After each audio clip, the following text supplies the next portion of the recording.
because we got one for a campaign for the Shawnee's Milton Community Bookstore. We give, we're trying to address the literacy crisis here. Right. DC has a higher illiteracy rate than the national average.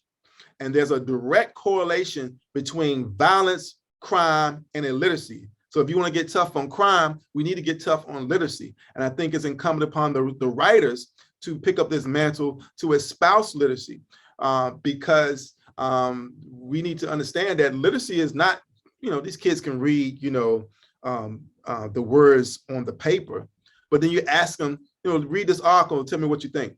Mm-hmm. They have no comprehension. That's illiteracy. If you don't understand what you just read, then we are not effectively communicating in the literary space, which means you are illiterate. You are functionally illiterate.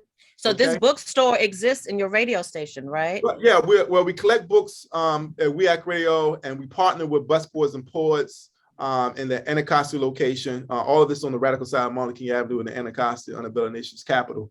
And we've so far distributed over 2,000 books free, sold a couple hundred as a used bookstore in a partnership with Busboys, Shawnee's Milton Community Bookstore. And then we also have a free library on the corner of Malcolm X and Martin Luther King Avenue, which has been labeled the blackest intersection in America, which I had a problem with, because the only thing that was there was liquor stores and chicken. You know what I'm saying?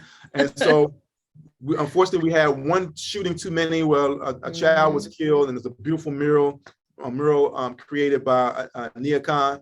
And so I wanted to put some literacy in that space.